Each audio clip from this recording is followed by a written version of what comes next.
ಇನ್ನೊಂದು ಅಂದ್ರೆ ದ್ವೇಷ ಭಾಷಣ ಕಡಿವಾಣ ಹಾಕ್ಲಿಕ್ಕೆ ನಾವು ಮಸೂದೆಯನ್ನ ಜಾರಿ ಮಾಡ್ತಾ ಇದ್ದೀವಿ ಅಂತ ಹೇಳಿ ಸಿದ್ದರಾಮಯ್ಯನವರು ಒಂದು ಸ್ಟೇಟ್ಮೆಂಟ್ ಅನ್ನ ಕೊಟ್ಟಿದ್ದಾರೆ. ಓರಲ್ ಆಗಿ ಅವ್ರು ಹೇಳಿದ್ದಾರೆ ದ್ವೇಷ ಭಾಷಣ ಅಂದ್ರೆ ಎಲ್ಲಾ ಸಮಾಜಕ್ಕೂ ಅನ್ವಯ ಆಗುತ್ತೆ ಅಂತ. ಆದರೆ ಇವರ ಒಳಗಡೆ ಏನಿದೆ ಅಂದ್ರೆ ಹಿಂದೂ ನಾಯಕರನ್ನ ಕಟ್ಟಿ ಹಾಕಬೇಕು, ಹಿಂದೂ ನಾಯಕರ ಬಾಯಿಯಿಂದ ಬರುವಂತಹ ಸತ್ಯವನ್ನ ತಡೆ ಹಿಡಿಬೇಕು ಅನ್ನುವ ಕಾರಣಕ್ಕಾಗಿ ಇವತ್ತು ಅವರು ಮಸೂದೆಯನ್ನ ಜಾರಿಯನ್ನ ಮಾಡಲಿಕ್ಕೆ ಹೊರಟಿದ್ದಾರೆ. ನಾನು ಹೇಳ್ತೀನಿ, ಶೋಭಾಯಾತ್ರೆಯಲ್ಲಿ ಮೆರವಣಿಗೆ ಹೋಗುವಂತಹ ಸಂದರ್ಭದಲ್ಲಿ ಯಾವ ಮಸೀದಿಯಿಂದ ಕಲ್ಲು ಬರುತ್ತೋ ಆ ಮಸೀದಿಯ ರಕ್ಷಣೆ ಮಾಡಲಿಕ್ಕೆ ಈ ಮಸೂದೆಯನ್ನ ಜಾರಿ ಮಾಡ್ತಾ ಇದ್ದಾರೆ. ಇದನ್ನ ಶಿವಸೇನಾ ಪಕ್ಷ ಉಗ್ರವಾಗಿ ಖಂಡಿಸುತ್ತೆ.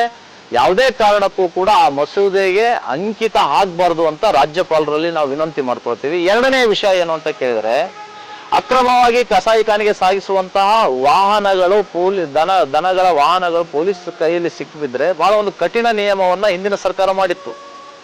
5 ಲಕ್ಷ ರೂಪಾಯಿ ಬ್ಯಾಂಕ್ ಗ್ಯಾರಂಟಿಯೊಂದಿಗೆ ಅದನ್ನು ಬಿಡುಗಡೆ ಮಾಡ್ಕೊಂಡು ಹೋಗ್ಬೇಕಾದಂಥದ್ದಿತ್ತು. ಆದ್ರೆ ಇವರು ಅದನ್ನ ಸಡಿಲ ಮಾಡಿ ಬೇಕಾಬಿಟ್ಟು ನೀವು ದನಗಳನ್ನ ಸಾಗಿಸಿ ಅನ್ನುವಂತಹ ರೀತಿಯಲ್ಲಿ ಆ ಕಾನೂನು ಕೂಡ ಇವರು ಸಡಿಲ ಮಾಡಲಿಕ್ಕೆ ಹೊರಟಿದ್ದಾರೆ. ಇದನ್ನು ನಾವು ಖಂಡಿಸ್ತಾ ಇದ್ದೀವಿ.